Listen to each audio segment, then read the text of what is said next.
Kia ora everyone, welcome back to my channel. My name's Renee and I look like someone's alcoholic auntie on holiday. Today, I thought it would be fun to do the bar in the bookcase tag. This is an original tag created by Jaylin from the bar in the bookcase. Amazing, anything to do with booze, any excuse to pair booze with books, I am there. Today I'm drinking a gimlet. The recipe for that is 4 parts gin, 1 part lime juice, a little bit of simple syrup, ice, and then you just shake that baby up and that's a gimlet. Super delicious, super refreshing, nice on a hot day, sour. It's what I love in a booze-filled drinks. Okay, so the first one is old-fashioned, historical fiction. So for this one I chose a book that I've recently just finished, and that was Harlem Shuffle by Colson Whitehead. The book is set in late 1950s, early 1960s Harlem, and we follow a character, Raymond Carney, who is a furniture salesman. He is this character that is kind of straddling these two worlds, or these two existences, where he's trying to be an honest man, provide for his family in an honest way, but then he's kind of haunted by his past, his father who used to be a criminal, and the people that he kind of knows, like his family by association. He often gets caught up in these kind of heists or these deals and these dealings with criminals, even when he's trying really hard not to. It was almost like watching a movie. It had that really exciting kind of thrilling element, but in a playful and fun way. It also referenced historical events that happened in Harlem at the time, police shootings and riots, subsequent riots from that as well. So that was kind of quite an interesting way to tie those in when you're reading historical fiction, and then obviously led me to want to research the time and what the kind of climate was of the area. And so yeah, that's the reason I've chosen that as a historical fiction. It's pretty recent, but it was very, very good.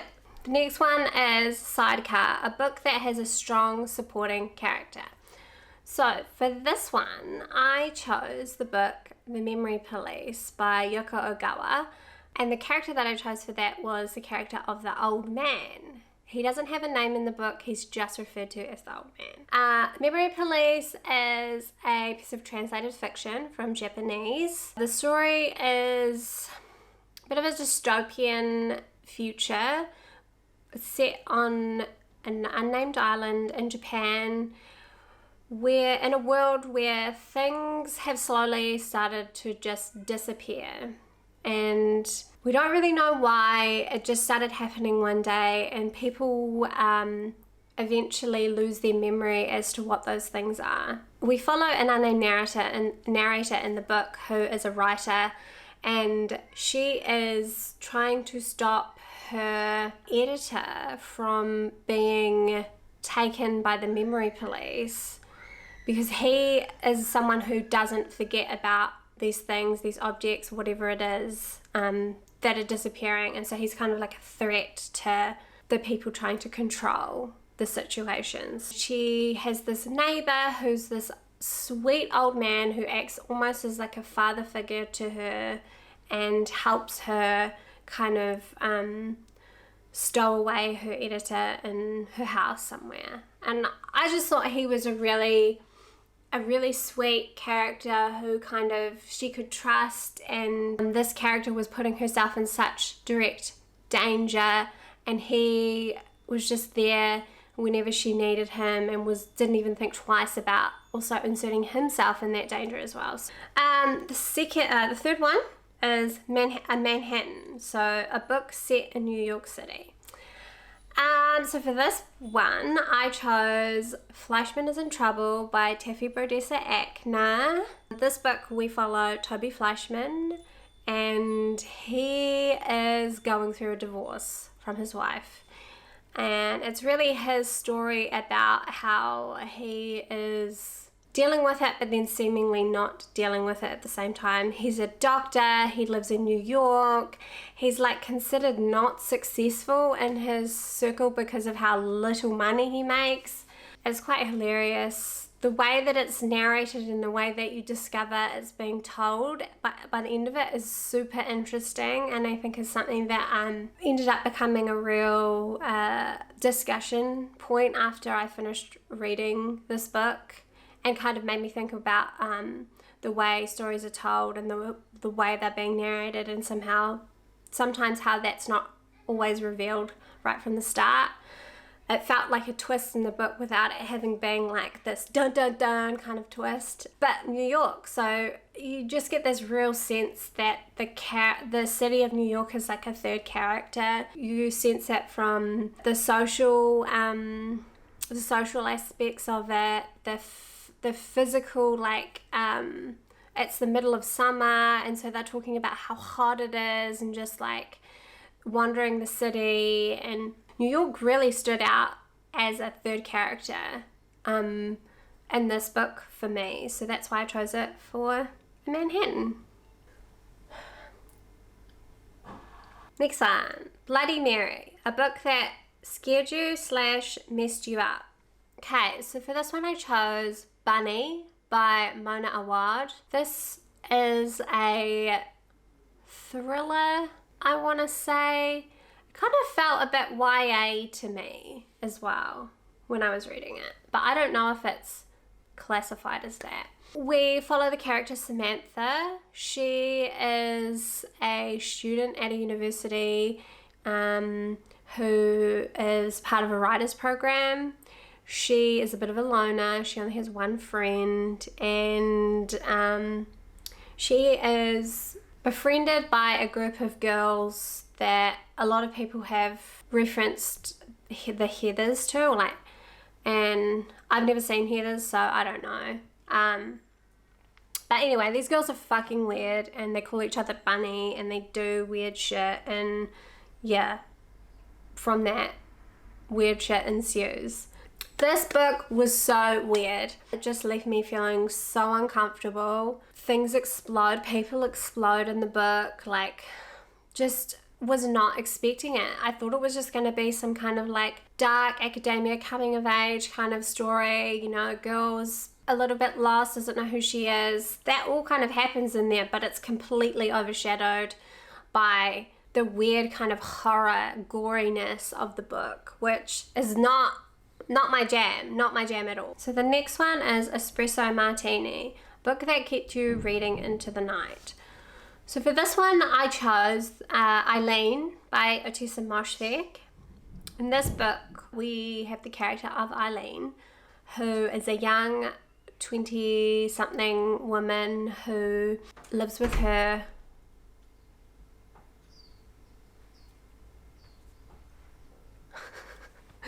it's just Rupert making a distraction. She lives with her father, who's an alcoholic, and he's quite abusive to her, and Eileen she's a loner of a character. She is quite weird and gross and just she's a DWM. That's the best way I can describe it. In the story, Eileen she works at a young boys prison. This new character comes in to her work, and she becomes obsessed with her.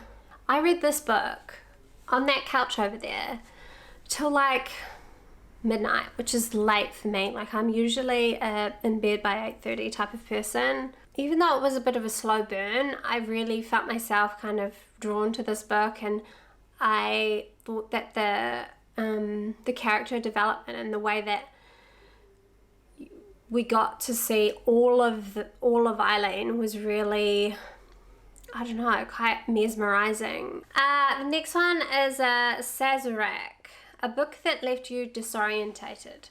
So for this one, I chose the book Peach by Emma Glass. It's a really tiny book, and it is really fucking weird. We open the book with the character Peach. What is being described is the aftermath of her experiencing a sexual assault. the way that the story is being described is so exaggerated and descriptive and visceral and just like weird and over the top and kind of cartoonish. Like when I was reading this book, I felt like I was watching a Ren and Stimpy cartoon. We continue to follow Peach throughout, I guess, the days after this situation, and your mind starts to wonder, or you start to question things around how life can change after having such a horrific experience, and how things can almost start to feel unreal. It was an interesting read. It was weird. It was bizarre. It left me questioning a lot of things, and I think the way that Emma chose to write it was just really clever, and it fit really well. And it was definitely a book that left me feeling disorientated. Long Island Iced Tea, a book that is doing too much. This one was a little bit hard for me, but the book I chose for this was Animals by Emma Jane Unsworth. This book we follow two characters. I cannot even remember their names. I think one of them is like Tyler and the other one is, I can't even remember. But two female characters who are in their like mid to late 20s. They are a mess. One of them is dealing with problems in her relationship and whether or not she wants to kind of let go of the old life she had with her best friend, and the other one trying to stop from losing her friend. And as a result, we just get these really messy characters that are just kind of like really flailing through things. I don't know whether this is just me being judgmental and thinking like people should have their shit together by then, but I don't know, people shouldn't be spending like the last of their rent money on coke and doing it in the bathroom while they're at a bar. I don't know. It was a hard book for me to get through. I took it away on holiday with me and I hated it so much that I left it in the Airbnb that we were staying in. I don't know if this is a book that's like doing too much, but I felt like the characters were doing too much, and in that way they were quite frustrating to read because they just wouldn't get their shit together and it was pissing me off. I know that's not a good like critical analysis of something, but I read this book like 4 years ago, maybe 3 years ago, and that's how I felt at the time. It did have really good sex scenes though.